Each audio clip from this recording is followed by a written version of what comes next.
مکن التفات بمال بخیل مبر نام مال و منال بخیل۔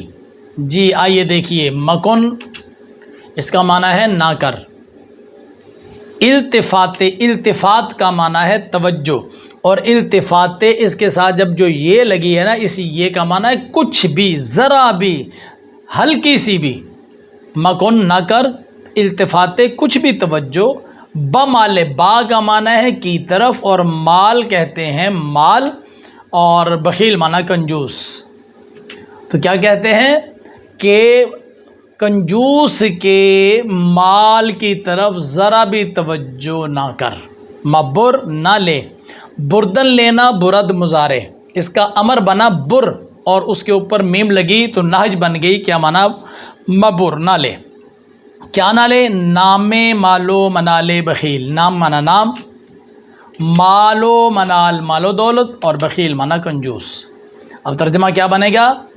پہلے اوپر والے شعر کا دیکھیں، مکن التفات بمال بخیل، مکن نہ کر التفات کچھ بھی توجہ، بمال بخیل کنجوس کے مال کی طرف۔ تو ترجمہ یہ ہوا کنجوس کے مال کی طرف دھیان ہی نہ دے، توجہ ہی نہ دے، جتنا مرضی وہ صاحب دولت ہو اس کے مال کی طرف دھیان ہی مت دو، اور مبر نام مال و منال بخیل، کنجوس کے مال و منال کا نام نہ لے، مال و دولت کا نام نہ لے، تجھے اس کا فائدہ ہی کچھ نہیں ہے، اس نے سنبھال کے رکھنا ہے، جوڑ کر رکھنا ہے، خرچ نہیں کرنا ہے، تو کیا فائدہ ہے اس کا نام لینے کا؟ تو کنجوس کے مال و دولت کا نام مت لو۔ بخیلر ببد زاہد بحر و بر، بہشتی نباشد بحکم خبر۔ بخیل معنی کنجوس، ار کا معنی ہے اگر، ببد ہو، اور زاہد کا معنی ہے عبادت گزار۔ بحر سمندروں کو کہتے ہیں اور بر خشکی کو کہتے ہیں۔ بہشتی جنتی نباشد نہیں ہو سکتا، بحکم خبر، حکم معنی مطابق، اور خبر کہتے ہیں حدیث شریف کو۔ اب پورے شعر کا ترجمہ دیکھیے، بخیل ار ببد زاہد بحر و بر، کنجوس اگرچہ عبادت گزار ہو خشکی اور تری کا، وہ دریاؤں میں سمندروں میں جا کر اس نے چلا کشی کی ہو، وہ پہاڑوں پر جا کر عبادتیں کرتا رہا ہو، وہ صحراؤں میں عبادتیں کرتا رہا، وہ خشکی و تری کا عبادت گزار ہی کیوں نہ ہو، بہشتی جنتی نباشد نہیں ہو سکتا بحکم خبر۔ میرے آقا صلی اللہ علیہ وسلم نے فرمایا کہ جو کنجوس ہے، جو بخیل ہے، وہ جنت میں نہیں جائے گا، جنت بخیلوں کی جگہ نہیں ہے۔ اس لیے انسان چاہے امیر نہ بھی ہو، سخی تو ہو نا، ضروری نہیں کہ جو امیر ہو سخی وہی ہوتا ہے، غریب بھی بہت سارے، کیونکہ سخاوت دل سے ہوتی ہے۔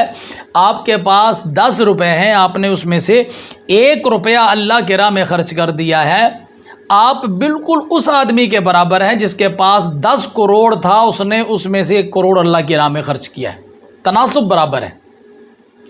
اس لیے آپ انسان کا دل جو ہے وہ سخی ہونا چاہیے، تو سخاوت دل سے ہوتی ہے، اور حدیث شریف کے مطابق بہشتی نباشد بحکم خبر، وہ بندہ جنت میں نہیں جا سکتا، اور یہ حدیث شریف نے فیصلہ کیا ہے۔ آگے چلیے، بخیل ارچ باشد تونگر بمال، بخواری چو مفلس خرد گوش مال۔ بخیل معنی کنجوس، ارچے، ار کا معنی اگر، اور چے معنی چے اگرچہ، باشد کا معنی ہو، تونگر امیر، بمال مال کے ساتھ۔ دوبارہ دیکھیں، ارچے اگرچہ، اور تونگر کا معنی امیر، بمال مال کے ساتھ۔ بخواری ذلت کے ساتھ، چوں مثل کو کہتے ہیں، اس کا ترجمہ کی طرح بھی ہم کرتے ہیں۔ مفلس کمینہ خرد کھاتا ہے، گوش مال سزا۔ اب کیا بات کہ بخیل ارچے باشد تونگر بمال، کنجوس اگرچہ مال کے ساتھ امیر ہو، پیسہ ہو اس کے پاس، دولت ہو، مال بہت ہو، بینک بیلنس ہو، لیکن اس کا انجام کیا ہوتا ہے؟ بخواری چو مفلس خرد گوش مال، وہ ذلت کے ساتھ کمینے کی طرح سزا پاتا ہے۔ اس کا مال، اس کی دولت اس کو عزت نہیں دلا سکتی، کیوں؟ اس نے وقت آنے پر خرچنا ہی نہیں ہے، پیسے کو بچا کر رکھنا ہے، تو جب بندہ پیسہ بچا کر رکھتا ہے تو اس سے عزت نہیں ملا کرتی۔ آگے چلیے، سبحان اللہ سخیاں ز اموال برمی خورند بخیلاں غمِ سی مضرمی خورند. سخیاں سخی لوگ، سخی کی جمع سخیاں. آگے ہے ز اموال. یہ ز جو ہے اصل میں تھا از کا معنی ہوتا ہے سے. اموال مال کی جمع ہے، مالوں. آگے ہے بر. اب بر کا ایک اور معنی آ گیا. پہلے آپ نے بر کا معنی پڑھا ہے پر، اور اب بر کا معنی آ گیا پھل. می خورند یہ فعل حال آ گیا. کیسے؟ خوردن کھانا، خورد مضارع. خورد مضارع پر می لگا تو بن گیا حال. می اب گردان کیسے ہوگی؟ می خورد، می خورند، می خوری، می خورید، می خورم، می خورم. می خورند کھاتے ہیں. آگے چلیے. بخیلاں بخیل کی جمع بخیل لوگ، کنجوس لوگ. غم کو کہتے ہیں، سیم کہتے ہیں چاندی کو، واو کا معنی اور ہے، اور زر کہتے ہیں سونے کو. اب ملا کر پڑھیں گے کیسے؟ غم سیم و زر، سونے اور چاندی کا غم. اور می خورند وہی اوپر والا آیا، کھاتے ہیں.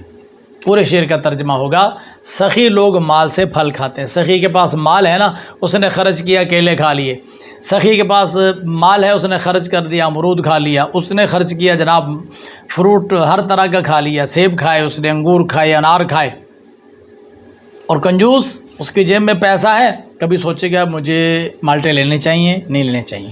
کیلے لے لوں، نہیں لے لوں. میں لے لوں گا تو یہ میرے ساتھ میرا دوست ہے، یہ بھی کھائے گا، تو ابھی رہنے دیتا ہوں. گھر لے کر جاؤں گا، مہمان آئے ہوئے ہیں وہ کھا لیں گے. تو وہ سارا دن یہی سوچتا رہتا ہے اور خرچ نہیں کرتا. تو شیخ سعدی فرماتے ہیں سخی لوگ مال سے پھل کھاتے ہیں، کنجوس بھی کھاتے ہیں، لیکن کنجوس لوگ سونے اور چاندی کا غم کھاتے ہیں.